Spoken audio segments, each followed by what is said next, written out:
And good morning, good afternoon, good evening, everyone. Welcome to another week of the IFA Global Cafe. As you know, I'm a senior policy and project coordinator here at the IFA. So Maria Iqbal is a journalism and aging fellow at the Toronto Star in partnership with the National Institute on Aging and the School of Journalism at Toronto Metropolitan University. Maria was the Hamilton Spectator's first reporter dedicated to covering aging full-time, where she won an Ontario Newspaper Award. She has previously worked for the Globe and Mail as well. As a multimedia journalist and former NNA finalist, Maria earned her master's degree in journalism from Toronto Metropolitan University. She's also a contributor to Analyst News and is fluent in Urdu and French. So thank you very much for joining us today, Maria. Thank you so much for having me. So before we go into today's topic, so how the media shapes perceptions of aging, could you share with us why did you decide to become a journalist? Sure. So I guess my earliest steps into journalism basically started as a reader. I was fortunate that my parents subscribed to newspapers when I was young. And so I just remember myself reading, the newspaper at the breakfast table and devouring stories like that. I really loved reading. Um, and as I grew older, I think that I read the news coverage a bit more critically, and I felt that at times that I wasn't reflected in the news, or that diverse communities were not, and so I think I saw an opportunity there that to affect some change, and I started off writing letters to the editor, just like any reader could do, and just, sharing my perspectives on issues, just adding my voice into the mix. And then when I was doing my undergrad, I got involved with my student newspaper.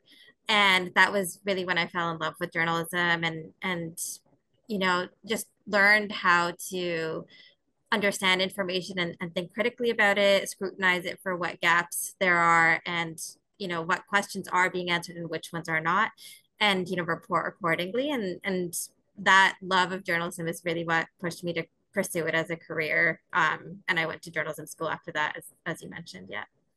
Thank you. And yeah, that's a really brave action to kind of recognize that love and take that leap. And how lucky we are that you did it. So the Toronto Star, in collaboration, as I said, with the National Institute on Aging, the NIA, for those in Canada who may be familiar with their work, and the Toronto Metropolitan University have established the Third Act Project. So how did you become, I guess, first of all, what is the project? And how did you become the Journalism and Aging Fellow in support of the project? Yeah, so the Toronto Star in late 2022 announced this Third Act project. And I should say that before that, our owners had actually released an open letter, and it was during the pandemic, and it was in response to the long-term care crisis, and they had some like specific calls to action that, you know, to be taken to address the crisis. So that was kind of like an early priority. And then in late 2022, they announced the newspaper announced the Third Act Project, which was basically the goal of it is to lead a national conversation on aging, with this view of reframing our later years to be a time when people thrive. And so this fellowship that I have the very great privilege to be a part of is a part of that partnership between, like you mentioned, the Toronto Star, the National Institute on Aging, Toronto Metropolitan University, and it has been in place since January. And along with this fellowship, there are also, I should mention, I believe it's five other journalists who have been awarded a prize to work on a project related to aging for the Toronto Star. And I would be remiss not to mention my colleague Moira Welsh, who has been covering aging at the Toronto Star for many years now. She's actually a big part of this Third Act project as well. So that's kind of like the background into the Third Act. My story in terms of how I got involved kind of goes back a little bit earlier to the very, I guess, like close to the beginning of the pandemic when I happened to be, just applying for opportunities and was fortunate to be able to be hired as a journalist at the Hamilton Spectator, which was a local newspaper in Hamilton, of course.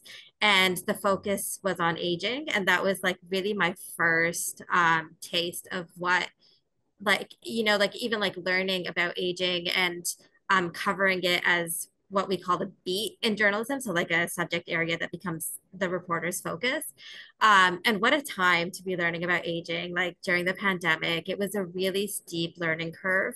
And as I learned, many of the problems we were hearing about in the pandemic had predated the pandemic, but were being amplified at that time. And so it was really humbling to learn so much about the things that I had not previously known. And it was a really great experience, really eye-opening. And then from that, I was mentioning to you previously that like I was surprised, like aging is not something we talk about a lot in journalism, but just like maybe 2 years after that, or a little bit more than that, but seeing that the Toronto Star open up a position on aging as well was really, I think it gave me a lot of hope too that this is something that is becoming more talked about. Certainly. And did you have a background in aging before? Did you ever think you would focus on aging, or was this entirely new to you? Before the Hamilton Spectator, no, it was entirely new. Mm-hmm. Yeah, that is quite the time to be joining and learning more about aging during the pandemic. Absolutely. So, for those who aren't aware, Hamilton is a smaller city in Ontario in Canada. Bit of a geography lesson for you there. Um, so we know that population aging is a phenomenon and indeed an achievement that impacts us all. But could you go about kind of or explain a little bit more, I guess, about how you ensure that older persons are at the center of your work while also recognizing that they're not a homogenous population? Yeah, that's a really great question. And I think it goes back to, the reasons that I got into journalism is because I didn't feel like I was reflected in the media. So I do try my best to kind of take some of those lessons with me and apply them no matter what I do.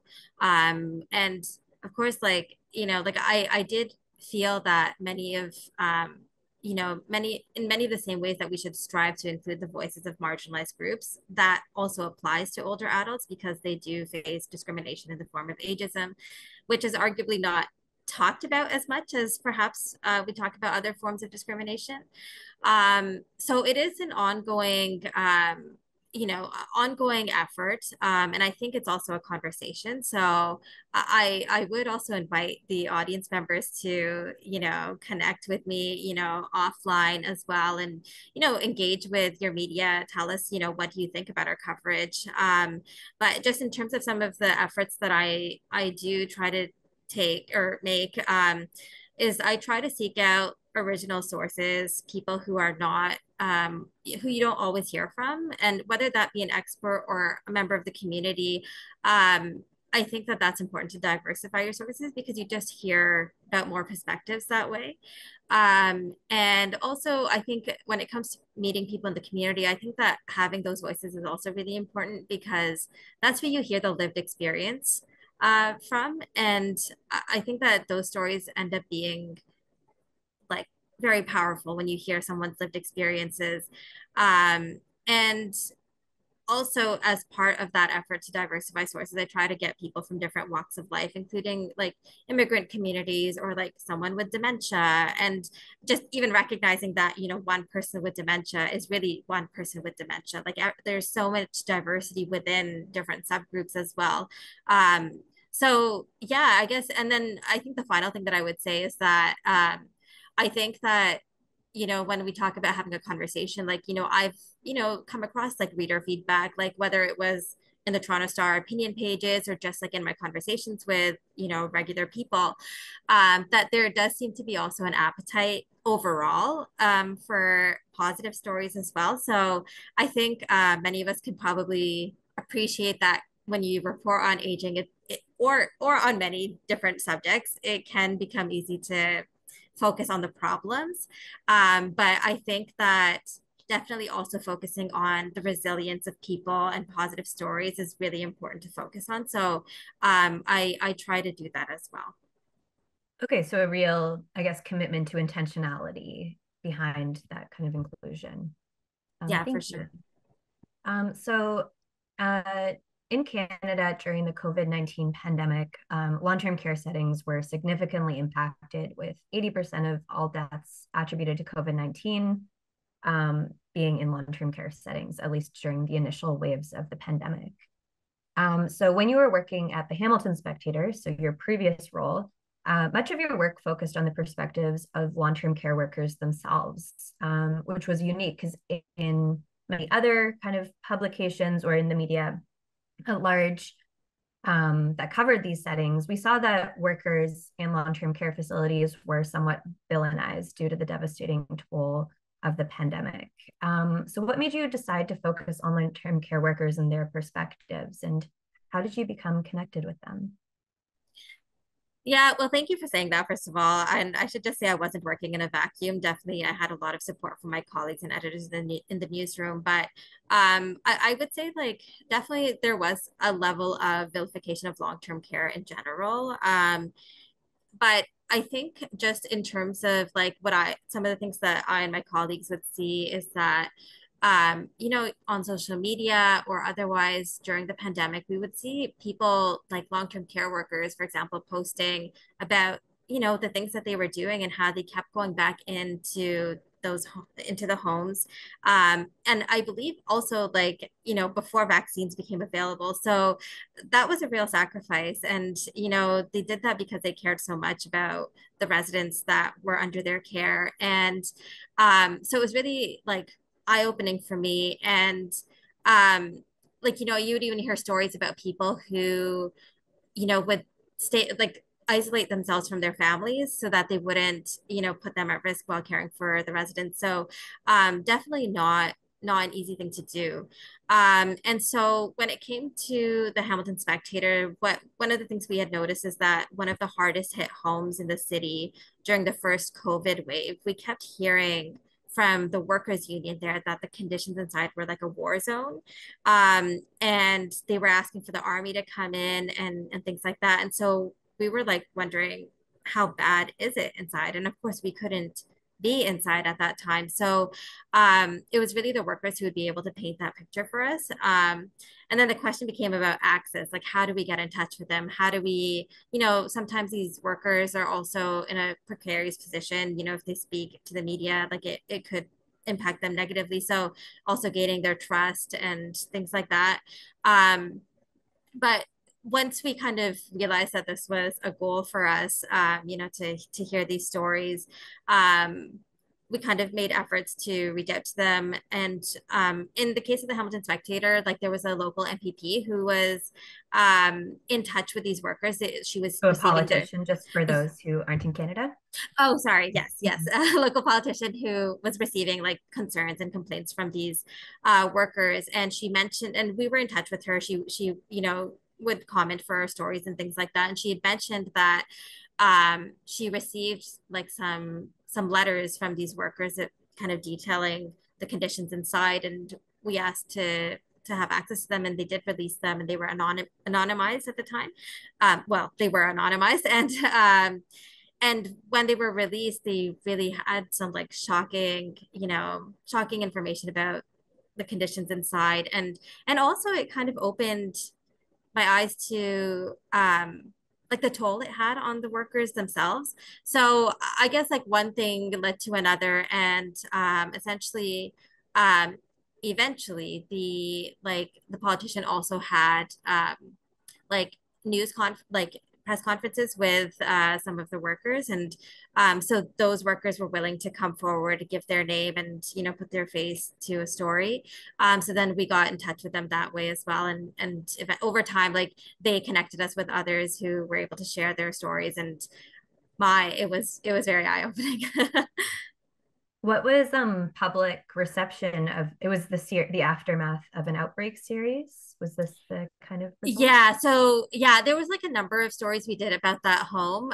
But yeah, like so when I was able to speak to some of those workers individually and get their individual stories about the mental health toll that working in those homes took on them, that led to a three-part series called Aftermath of an Outbreak. And it basically just dealt with like how like both the physical and mental toll that um their work had on them. Yeah, so that was the series that came out. Perfect. Thank you. And that series is also linked in the chat and will be available as post-session resources following today's Global Cafe. So what was it like to report, though, on individuals who are susceptible both to PTSD, moral distress, or mental health in general due to their role in long-term care during the pandemic? I know as someone who was a long-term care worker at the time and then went on to research moral injury in long-term care workers, I found it quite difficult at times to be confronted with these stories that could be absolutely devastating. So yeah, I'm curious as to how you confronted these feelings and if they impacted kind of how you approach your work. Yeah, that's such an important question. And I should say that you probably have your own sets of stories as well. Yeah, like I think at the time I didn't realize the toll that it took on me. Because in the moment it just feels like this is a really important story and I have to tell it. Over time it does take a toll. And so I think there were many like difficult things about the pandemic, but I think one of the positives that did come out is that this more open conversation about mental health in the newsroom, which is very welcome. And so like we talk about as a newsroom, like you hear from some of like the top leaders saying take breaks during the day, access therapy that like through your employee assistance plans, and don't work outside of like your work hours and things like that. So I do try to adapt those things into my kind of work routine and try to have a work life balance. um and and again, I guess like going back to the thing about balancing stories between like happy and sad, I think that that's also important, like even for me personally, and also for our readers. I think yeah, I think there's definitely an appetite for that. Yeah, and it kind of paints a more realistic perspective of what the world looks like. Like it's not always Absolutely. terrible. There can be some lovely moments as well. Absolutely. Um, so before I turn to some audience questions, just a few more questions of my own. So when we met last week in preparation for the Global Cafe today, there was this underlying thread woven through our conversation about the responsibility that comes with being a journalist. And we've spoken about that quite a bit as well today. What do you understand to be the role of the media in informing public perceptions on social issues? It's a big question. It is, yeah. I kind of see myself, I guess, like, so I like, as I mentioned, like I didn't really have much background on aging before kind of delving into it. So I am kind of coming to the subject as like a member of the public as well, um, with this opportunity to be kind of a bridge between like experts and like people with lived experience and the rest of the public. So that is really what I see my role as being. And I think that like I it's important not to take for granted how like much of a role that the media does play, in terms of just like shaping perceptions. And I'm not saying that in a self-aggrandizing way. I mean it in the sense that like, there are times that media makes mistakes, in the sense that, like there are so many stereotypes out there. And I think our job is actually to dispel those stereotypes. And I think the way that we do that is with nuance, talking to people, and you know um like making sure that we're diversifying our sources, like I was talking about earlier, and also like covering issues that people don't necessarily talk about very much or pay attention to, or things that people have preconceived notions about. For example, like I remember, so one of the things that I learned way more about that I had no real background in before was dementia. And I think like one of the earlier stories I did at the Hamilton Spectator, like it had to do with people who were living with dementia and what their experiences were. And um, frankly, like at the outset, I wasn't even sure if I could, kind of go ahead with it because my question was, and it was coming from a good place, but I just didn't know whether a person with dementia could consent to an interview. So I was worried about this that I didn't want to, do this story for the wrong reasons or, like not give that person the dignity that they deserved. But however, like over conversations with people who work with people with dementia, like I learned that yes, they're people in early stages, they do have the capacity to make decisions for themselves. And this actually is one of the issues that people with dementia do sometimes run into, that people don't think that they have the capacity to make decisions and maybe overstep. I definitely, see like this opportunity as being, like one where I can talk about these things and ask the questions that maybe feel a little bit, like these are dumb questions, but you ask them because they inform you and then they'll probably inform somebody in the public as well. Yeah, so even like asking questions like, can you communicate with a person who has dementia? And like, what are some strategies for communicating? So things like that. And I guess like to sum it up, basically, I also feel that the media's role is to build connections between people. So, hearing stories about people that you may not know yourself, but who have these experiences that do tell us something about our society. I think that that plays a role in, in our, like we do talk about like, our society seems pretty polarized. And I think that, the media has this, like, there's this opportunity in the media to build those bridges and increase empathy that we have for each other. Yeah, thank you. And that ties in really nicely to a question from an audience member. So we have Shmuel, who's a regular attendee of the Global Café. And so he is wondering, what do you feel is the role of the media in developing age-friendly environments? So perhaps this has got something to do with the connections that are created, or um, even just increasing someone's understanding of the perspective of someone with dementia. Would that be kind of how you see the role? Or do you have other thoughts on that? Definitely, I would say in terms of like raising awareness about issues, because I would say, yeah, because I think in terms of any problem that you see, like I remember our editor in chief just mentioned this recently, that how do we foresee problems being resolved? And oftentimes problems that have existed for many years, they persist. But when you put them in the media and you shine a greater light on them, I think that that's when you really affect change, because the public becomes more alert towards an issue. Um, and um, and I think that that eventually, like, once the society's attitude changes towards an issue, that eventually reaches policy levels, and things do change, hopefully. In terms of age-friendly environments, that's a really interesting question. And I remember like the stories that the early stories I did on dementia had to do with a group that was doing work towards an age-friendly society for people with dementia. I forget the technical name for that, but yeah, I think like even just talking about what does an age-friendly society look like, and covering, and whether that it could be framed in that way, or it could be framed as these are like challenges that people have in society that are relate to age that perhaps people don't even know about. I think that that's the first challenge.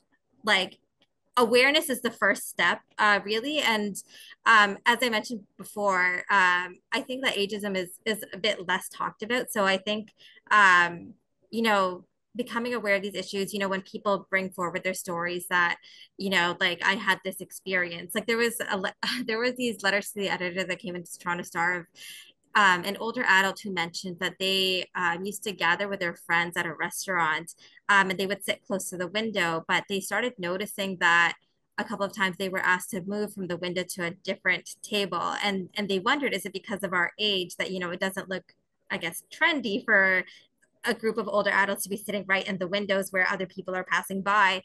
So like that could be like a subtle example of ageism that, you know, maybe we don't realize if it's not us, but you know, once you start to talk about it, then you can kind of put a name to it. So I think that that is really like the role that I see us playing. I hope that answers the question. Perfect. Thank you so much. And thank you, Shmuel, for yet another fantastic question. John Peters, I see that you have a question. Would you like to unmute and ask your question? Uh, my question is about misconceptions that young people may have about older people that you have experienced in your work and research. Thanks so much, John. Thank you for that question. I think the sky is the limit. There's like so many misconceptions out there. I think like I don't know if I would say necessarily in my work because I do normally mostly talk to older adults or like people who are working in the domain of like aging. But certainly in life you come across it, you know, like the assumption that older adults are bad at technology or you know, that there's must be something, you know, like that they're struggling with mentally in terms of their capacity or physical ability. So definitely the sky is the limit when it comes to assumptions about older adults. And, you know, like I think um, certainly like I have learned a lot in my role as well. But I think that definitely like, you know, making sure that we, I guess, take account of those stereotypes. And, you know, sometimes that can be an opportunity for us to also like, you know, talk about something that, you know, is a very common assumption and then approach it from a different way or be like, actually, like this is not how it works.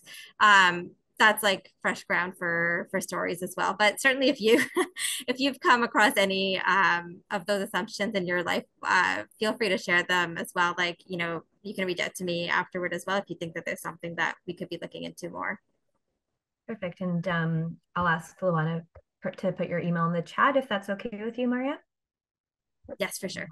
Thank you. Emer, I see that you have a question as well. So Emer will be joining us on next week's Global Cafe. But yeah, if you would like to unmute to ask your question, that would be wonderful.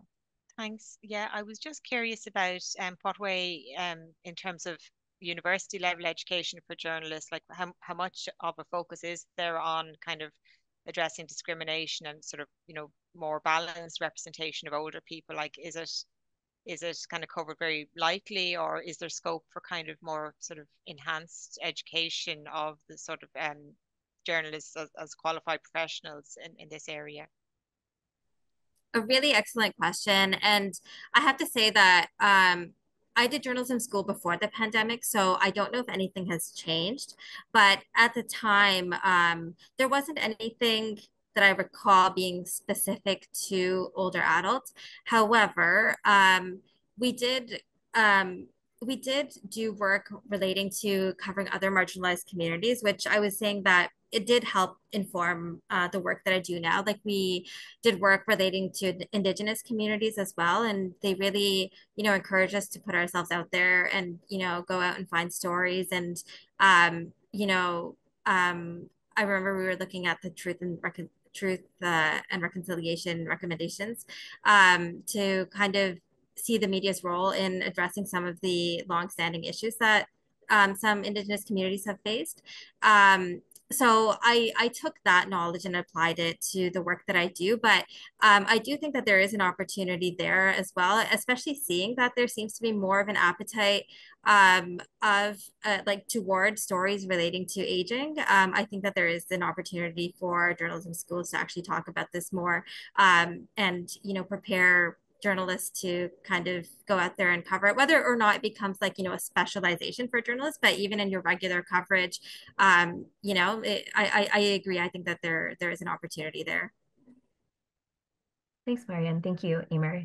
Just as a follow-up to that question, if there was to be a, say, specialization in aging that you could take while in school, what sort of topics would you like covered? I know you've spoken a little bit today about something that might relate, but is there anything in particular that you would like to see? Honestly, I think dementia would be a really great topic to talk about.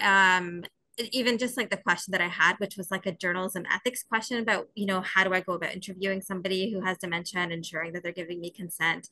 I think also like maybe even just like the issue of consent, because like sometimes an older adult may have I guess an attorney for like a power of attorney type of situation, but understanding, like what are the limits of that, and how do I ensure that I as a journalist am fulfilling my responsibility to be an ethical journalist, giving like offering a platform to a person while ensuring that they have the capacity to consent to it. So I think that those would be like really valuable lessons. They do talk about definitely consent in general, but with an angle towards aging, I think would be useful. Thank you. So, and then also I'm making note that there is a question in the chat that I encourage anybody to respond to, asking about documentaries tailored towards changing negative perceptions on aging. So not sure, Maria, if you have anything off the bat, but encouraging those who do have any recommendations to respond to Edicola in the chat. Not sure, Maria, do you have any to get Well, us I'm started? certainly interested in what people have to say in the chat, so please do let me know. But I did like recently like learn about some, I guess they're TV shows as well that relate to like the Golden Bachelor, which is like a spin on The Bachelor. So I think that that is also an example of like, talking about older adults in a more mainstream way that we don't always like, like love in later life type of thing. Yeah, that would be my one contribution to that question, but definitely interested in what the audience has to say. Yeah, of course. So I'm going to ask one of my questions before going back to the chat. So for anyone following the upcoming American election, it's almost impossible to not observe how pervasive ageism is within the media and in general public discussion. As a reporter, how do you go about questioning your biases, which we all have? And then how does popular discourse get incorporated into your work, or even what are your thoughts on how age is being portrayed in the election, kind of especially in light of President Biden not continuing in the race? Yeah, no, I think we had talked about earlier about the Economist cover that came out, which um, was very problematic. And I Could you think, describe the cover for those who have yeah, not seen it? so I wonder if it's possible to share it on the screen, but it was like, I believe it showed a walker, and I don't remember what the caption was exactly, but it had to do with President Biden. I think the question of whether, I think this was before he stepped out. Um, and it was just a question of like, is he capable of leading the country? I don't remember the exact wording, unfortunately, but and it had a picture of a walker, which I think a lot of like I saw some of the commentary online about it as well, that you know brought up the fact that not the least of which you're equating physical ability with mental capacity, which is uh, not accurate or appropriate. But certainly like that conversation has been interesting, and my colleague Moira Welsh actually covered this as well, and to your point or your question about looking at popular discourse and applying it, I think that that is really also an opportunity for us, and something that I hope to do more of as well. Like when we talk about aging as a subject, like in journalism, it's not the same that you like it's not the same as like a subject like crime or like city hall, that like every newspaper has someone doing that. Aging is something different, something that perhaps like it's a little unconventional, like you don't hear about it a lot. And I think one way we can make it a bigger part of the conversation is looking at what's happening in real life and kind of like looking at the aging angle of that. Like even like looking at the Olympics, Canada had somebody who was supposed to make their debut at the Olympics at age 61. So like just looking at what's happening and finding the aging angle of it, I think that that's like really an opportunity for us and something that I want to do more of, where I think that, and I think that's also where we could probably get more people talking about aging as well, make it part of that conversation, that not just people who are interested in the subject generally will talk about, but people overall who are maybe not thinking about aging, it can catch their eye. Yeah, I think it's aging is one of those things that we almost, well, we accept as a given, but then we don't think intentionally about it. Certainly. Yeah. And I Yeah. think like maybe like, the COVID pandemic, because like there was much more coverage on aging and especially the long-term care crisis, I think that people started to think more about like our own longevity and like, what do I want in my later years, or even like, what do I like, what do I think about my parents? Like, like what are their later years going to look like? So I think that I think the coverage actually helped prompt that conversation as well, and at least like reframed our thinking that like we should actually be thinking about this. Like I think it's easy in our youth to forget that one day we will grow older, and I think that the more coverage we have relating to that, I think the better. Certainly. And in terms of international initiatives, it's also currently the United Nations Decade of Healthy Aging. And I think that's done a fantastic job of highlighting that aging is a phenomenon that we all need to respond to and accept. So I see Kelsey Glass, you have some comments to share and some questions. Would you like to unmute and share? Hi, yes, thank you so much. Hi, Maria. I just have a question to ask. So I'm from South Africa, and a lot of our media, when speaking about older persons, they never actually mention a person's name. They always refer to them as gogo, which is grandmother in one of our African languages, which is also official language in South Africa, or use the word bejaarde, which is also a term for an elderly person in another language. And I was just wondering, how does the media, I guess, balance that respect for cultural tradition, and what can they do to, I guess, be aware of their, because for me, I'm studying ageism at the moment, and it comes across as extremely ageist as they ignore their individuality as a person. So how does the media, I guess, balance that without coming across in the wrong way, I guess, That's really if that makes interesting. sense? Yeah, thank you for the question, Kelsey, and also for joining in from South Africa. I guess I'm curious, like, so if I've understood you correctly, you've mentioned that they, and I think I don't know if you were referring to media coverage specifically, or just in general, like people refer to older adults by these titles of like grandmother or of that nature, and you find that that use of that title is ageist because they're erasing that person's individuality. Yes, it's actually both. So, for the most part, when you meet someone who is maybe younger than you, they'll use an alternative word to address you rather than your name. And same in the media, they'll report Gogo 93, this happened to her, or use another name for male instead of their actual name, I guess. That's really interesting. I guess because I don't really know much of the background of that, I don't know if I like how like I wouldn't want to comment on that specifically without knowing more. But I think just in terms of like so the thing that we like I guess to get to your question about like cultural sensitivity,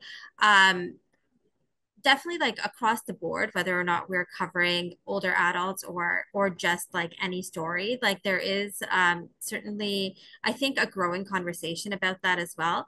Like I guess for some context, like there's some certain like practices that journalists have for like just like to for ethical reasons. So for example, traditionally journalists when we do an interview with a person, we don't for example, like we don't offer gifts or we don't receive gifts from those people because that could lead to potential conflict of interest, because you're approaching that person and that story from an arm's length perspective. When you're interviewing a person, you're not their friend and you're not their enemy. You're just there as you're supposed to be a neutral kind of person receiving information. And but the thing is that, so when I mentioned that we talked about, covering Indigenous communities in journalism school, so some of those rules we had to actually like unlearn for a certain context. So for example, like we learned when approaching an Indigenous elder, traditionally, it's appropriate to offer like tobacco to that person as a kind of token of respect. And so even though traditionally we have this practice not to offer gifts, that was something that, taking in that cultural context, it became appropriate to do so. So I think definitely there's lots of learning to do on this front. I don't think that we've, covered it off completely yet, but as far as like naming conventions go, definitely tradition, like what our convention is in journalism, and this is kind of dictated by like the style books that we follow. Like we always name the individual's first and last name the first time we refer to them, and then last name every time after. However, if there was a cultural context in which it was appropriate to refer to a person as like, like I know in some cultures, like in my own culture, for example, we refer to like people who are older than us, like sister or auntie or something like that. And so like there may be ways of working that into a story, but I think those are always conversations that we have to have kind of on a case by case basis, and with some, I guess, with some information on like the cultural context. I hope that answers your question. Yes, thank you so much. I do appreciate it. And just sorry, one last question. So I will be dealing with media. I'm not going to be calling out any media houses that report in this way. But of course, moving forward, it would be something I would like to change, as ageism is a specifically very new subject within our country. So what would your advice be to, I guess, tell to journalists rather, how to approach this in a respectful way, that they need to perhaps change their way of reporting, I guess?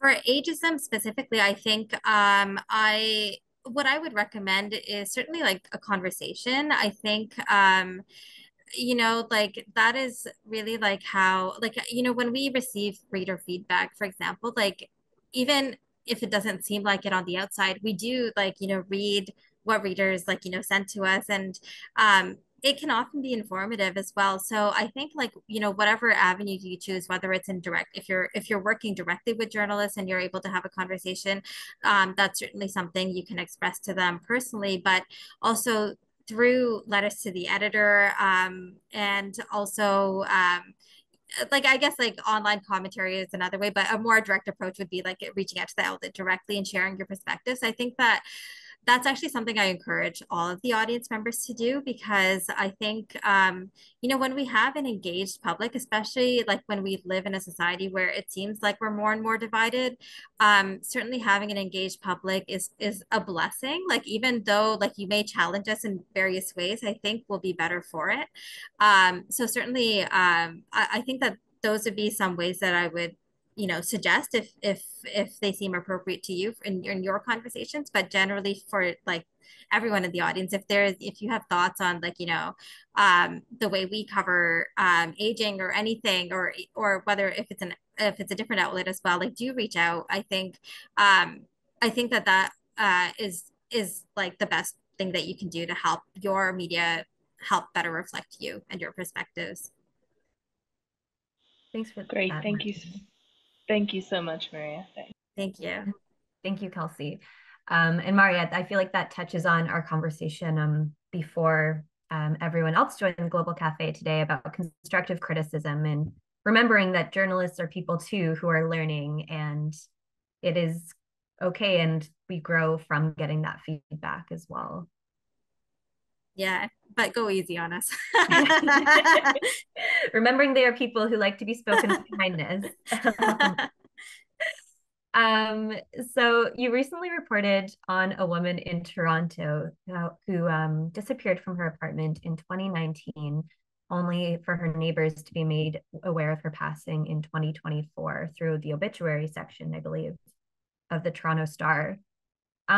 So when we discussed this earlier last week, you shared with me that some people's stories are found in the margins where no one else is looking. So how do you go about searching in the margins? So maybe using this story as an example, and why do the margins matter?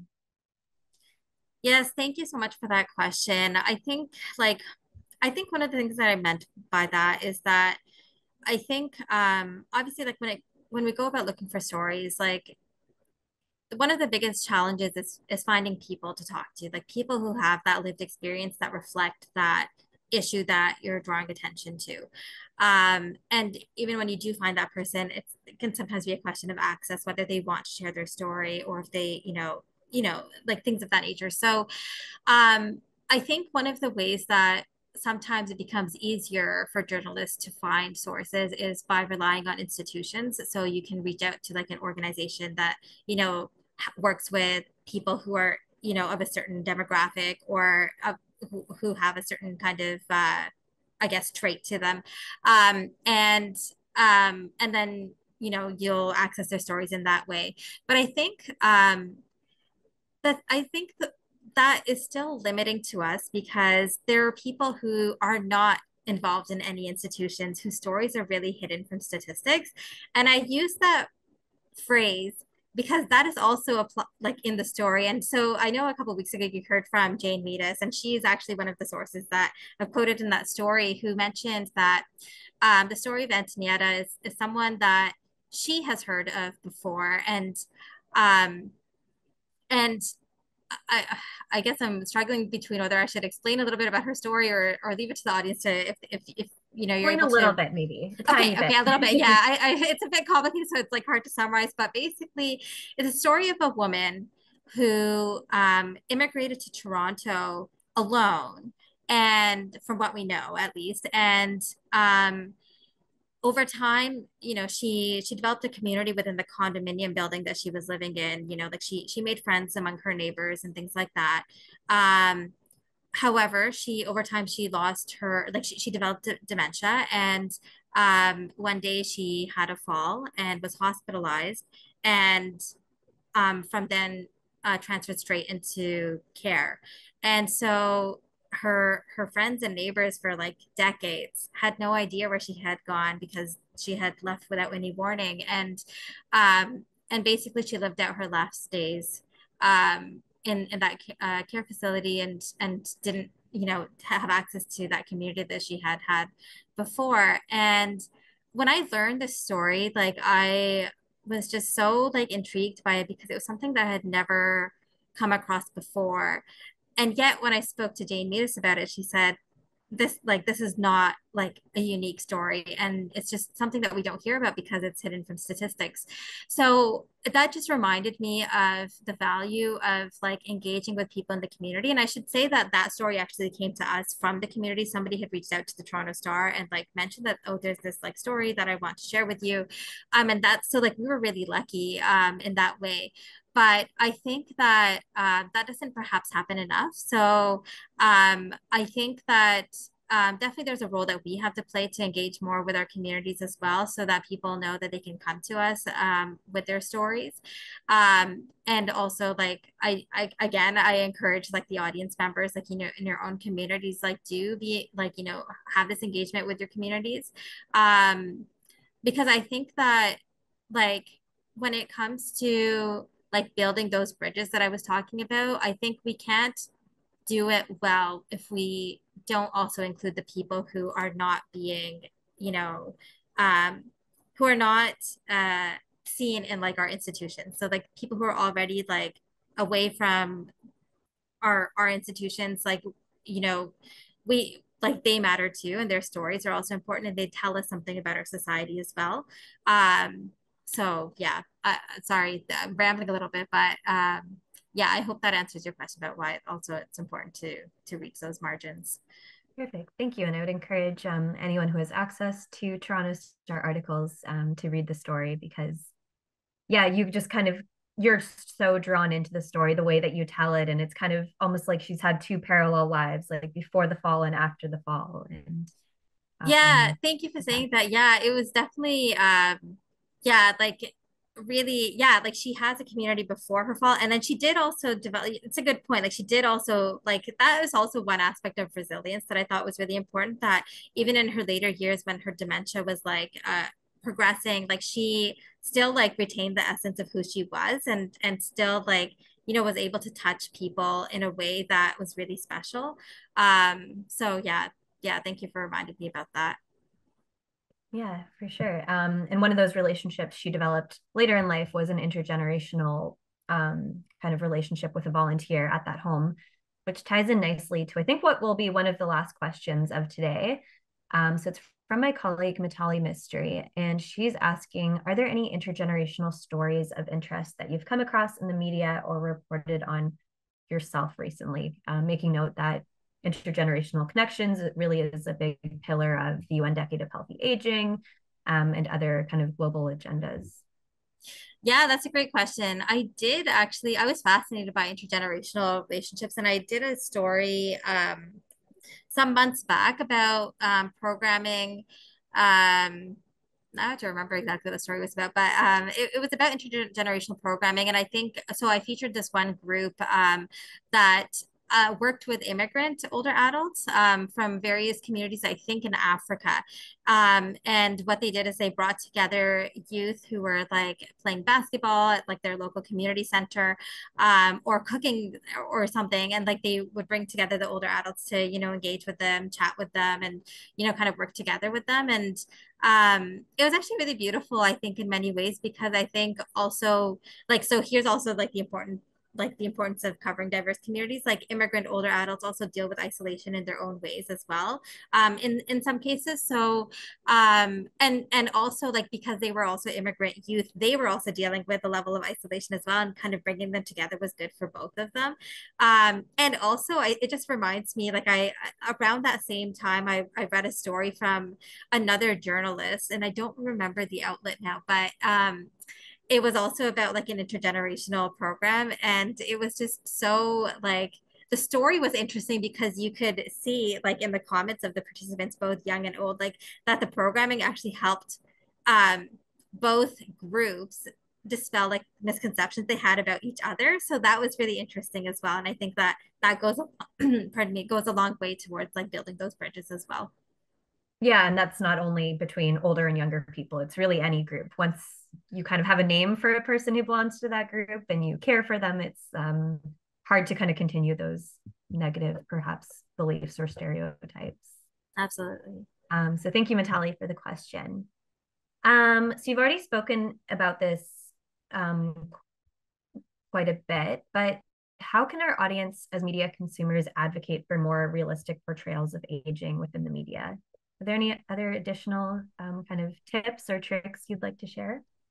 Yeah, and I know I've been this is like my shameless like self like my selfish I guess use of this platform to encourage people to reach out. But that's really it, I think. Like I think we really need it, to be honest. I think we want to hear from our audiences, and like, you know, like what do our readers think, and what do you want to see? And so I think I would say, like, you know, in your own communities, like, you know, if you're advocating for more realistic portrayals of aging, like you know, to the individual who was talking about, you know, like the use of like those terms that erase the person's identity, like, you know, share that perspective, and you know, have a conversation about it. And it may not always like result in the, I guess, solution that you are hoping for, at least not right away, but at least it starts a conversation. And I think that that's really important.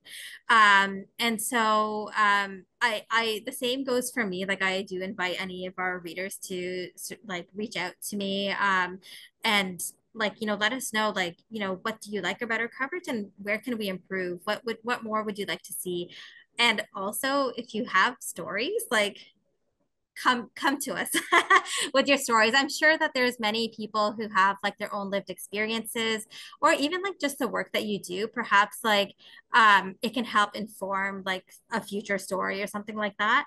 And also just like, you know, in your circles, like if there's like, you know, friends or neighbors that, you know, something has happened to them, and you think that it's a problem or an issue or maybe even a solution that you think that more people should know about. Like in the Antonietta story, that like I think one of the things that I took away from that is that I learned that you can be a like I don't know if the technical term would be like an attorney for like care or something like that, but you can make decisions about a person's care, even if you're not related to them, at least in Ontario, if you follow the right steps. So like that was something I didn't know. Like you don't have to be like a family member to help a person who loses their capacity. You can also like be a friend or a neighbor to someone. So that like I think like even like knowing things like that is helpful for people in their own families when they see, you know, like I know someone who could be like that, and maybe, you know, that motivates them to reach out and say like, hey, if you need someone, I'm here for you. um yeah, I'll stop there. Thank you. That's really helpful though. Thank you so much. As we are rapidly coming to a close of the end of the Global Cafe, I'd love to hear your key takeaways from today's discussion, but to allow you some time to gather your thoughts, I'll introduce our next week's speaker, who's actually on our call today. So please join us for a discussion next week where we'll be joined by Emer Coveney from Age Friendly Ireland on developing age-friendly communities. So back to you, Maria. Quickly, could you just share your key takeaway message for our audience today? Thank you for that. And I think it I guess I would just say that our population in Canada and globally, like we are aging, and our country is not yet prepared for it. And I think many other countries are probably facing similar issues. Although I think we probably have a lot to learn from some of the other countries and what they've done so far. I see ourselves as the media, like our role being one vehicle for exposing the gaps in the system and pushing for change. So I guess I would just say that and just invite your help with that, like as members of the audience, that you know, like we can't do it alone. Our stories won't exist without input from the people that are doing work in this area, people with lived experience. So do as much as possible, stay engaged, and just thank you everyone for your time, and for this opportunity. Perfect. Thank you so much for sharing, Maria, and for being so generous with your time today. I know that I learned a huge amount, and I think it's safe to say that others on today's call did as well. Before we sign off, a reminder to send me a message should you like a copy of Kim Samuel's book on belonging, and I'll get your details over to Kim's team. I see a few of you have emailed me already. And a huge thanks to everyone who joined today's cafe, who asked questions, who participated, and who made it just a great experience for us all. And a dedicated thanks to the incredible people at the IFA who've supported this in every Global Cafe. In particular, Luana Calnego, who makes all of this happen behind the scenes. We'd be lost without her. So I hope to see you all next week, and wishing everyone a great weekend. Take care.